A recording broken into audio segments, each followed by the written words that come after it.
చందమామ కథ. బండరాముడు.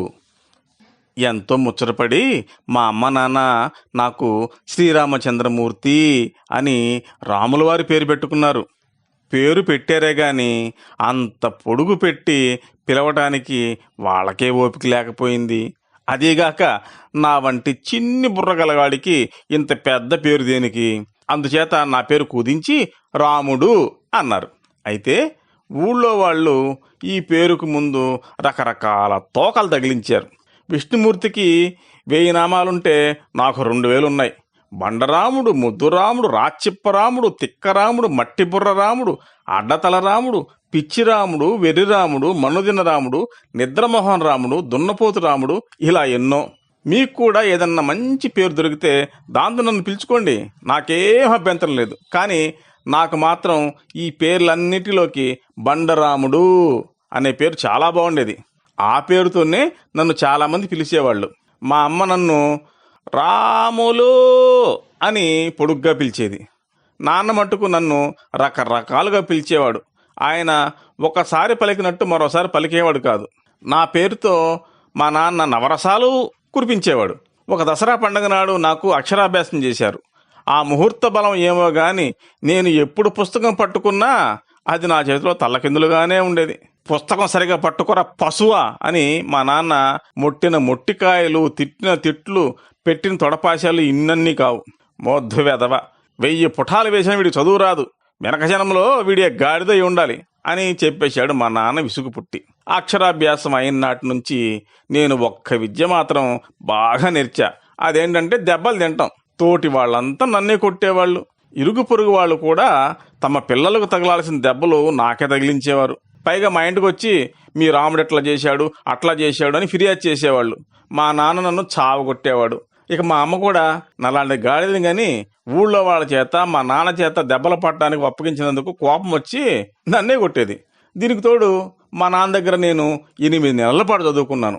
ఆయన 5 బళ్ళు నాకు వచ్చేలోగా ఎన్ని దెబ్బలు తిని ఉంటానో మీరే ఊహించుకోండి. ఇలా దెబ్బలు తినడం వల్ల నా ఒళ్ళు బండబారిపోయింది. అందుకేనేమో నాకు బండరాముడు అంటే ఇష్టం. చిన్నతనంలో నాకు తెలివిగల పనులు చేయాలని ఉండేది, మంచి పనులు చేయాలని ఉండేది. దెబ్బలు తినడం అలవాటైన కొద్దీ ఈ ఉద్దేశం అడుగంటింది. దెబ్బల భయం మూలకంగా ఏ పని చేయాలన్నా భయమే. అదీ కాక ఏ పని చేసినా దెబ్బలే తగులుతున్నప్పుడు మంచి పనులేవో చెడ్డ పనులేవో తెలుసుకోవడం ఎలా? అందుచేత నాకు మంచి చెడు తెలుసుకునే శక్తి పోయింది. నేను సాధువునయ్యాను. నా మెత్తదనం చూసి కొందరు నన్ను మొద్దురాముడు అనేవాళ్ళు. ఇక నాకు పెద్ద చదువులు చెప్పడం మా నాన్న వల్ల కాలేదు. అందుచేత నన్ను ఒక బడిలో వేశారు. నన్ను 1వ క్లాసులో చేర్చుకున్నారు.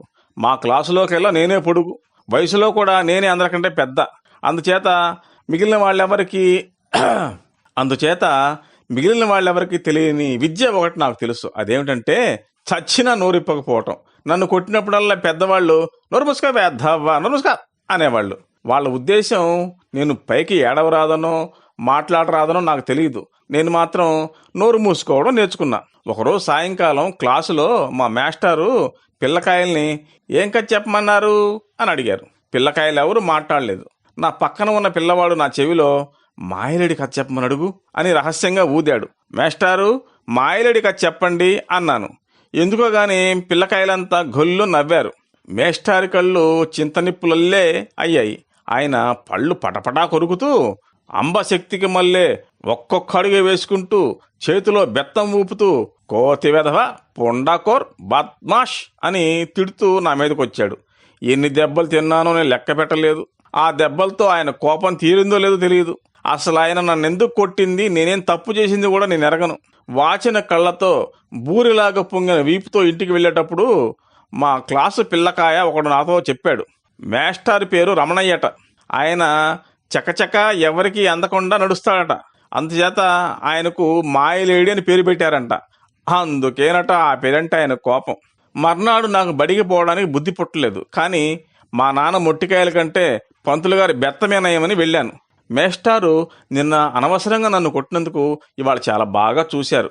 ఇవాళ మేస్టార్కి డ్రాయింగ్ బొమ్మ వేయబుద్దయింది. చాక్ పీసులు తీసుకొని తేలుబొమ్మ వేస్తుండగా ఆయనకు పొడుం పీల్చాల్సిన అవసరం వచ్చింది. జేబులోంచి పొడుం డబ్బీ తీసి చూస్తే అందులో పొడుం లేదు. ఆయన నా కేసు చూసి నవ్వి ఎంతో ఆపేక్షగా, ఒరే నాయనా రాముడు ఇలా రా అన్నాడు.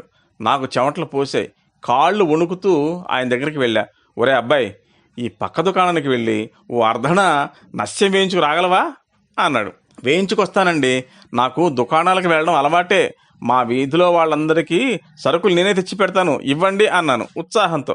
ఆయన దగ్గర పొడుగు డబ్బీతో పాటు 2 కాణీలు తీసుకొని బయటికి పరిగెత్తాను. దుకాణం వాడికి పొడుగు డబ్బీ డబ్బులు ఇచ్చి పక్కనే గారడీ జరుగుతుంటే తొంగి చూశా.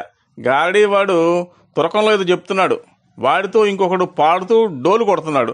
ఓ అబ్బాయిలు, మీలో ధైర్యం గలవారు ఎవరైనా ఇలా రండి అని గారడీ వాడు పిలిచాడు. ఎవ్వరూ రాలేదు. గారడీ వాడి కళ్ళు నా మీద పడ్డాయి. నా మనసు ఊగింది పోవాలని. కానీ మేస్టారి పొడుగు డబ్బీ బెత్తము జ్ఞాపకం వచ్చి గబగబా దుకాణం దగ్గరికి పోయి అక్కడ ఉన్న డబ్బీ తీసుకొని బడికి పరిగెత్తా. డబ్బీ మేస్టారి బల్ల మీద పెట్టి వచ్చి మళ్ళీ నా చోట్లో కూర్చున్నా. మేస్టారు తేలుబొమ్మ వేసి బల్ల దగ్గరకు వచ్చి చూసుకునేసరికి బల్ల మీద ఒక అగ్గిపెట్టుంది. ఇదేమిటని దాన్ని తెరిచి చూస్తే అందులోంచి ఒక తేలుపిల్ల బయటకు వచ్చింది. రాముడు మాస్టర్కి తేలుపిల్ల బహుమానం తెచ్చాడు అని క్లాసులో పిల్లకాయలు అరిచారు. నా వీపు చెడింది అనుకున్నా. పొడుమేదిరా రాముడు అని అయ్యవారు అడిగారు. అప్పుడు నాకు తెలిసింది, నేను పొడుగు డబ్బీకి మారుగా ఎవరో అల్లరి పిల్లకాయ పెట్టిన నిప్పు పెట్టి తెచ్చానని. ఇప్పుడే క్షణంలో తెస్తానండి అంటూ మళ్ళీ దుకాణానికి దౌడు తీశా. నా స్థితి కనిపెట్టి దుకాణదారు నన్ను చాలాసేపు ఏడిపించి నా చేత నీళ్లు తెప్పించి దుకాణం ఊడిపించి ఆఖరికి డబ్బు ఇచ్చి పంపించాడు. ఆ విధంగా ఆ రోజు భగవంతుడి అనుగ్రహం వల్ల నాకు దెబ్బలు తెప్పాయి. పొద్దున్నే లేచి ఎవరిదో మంచి మొహం చూసుంటా.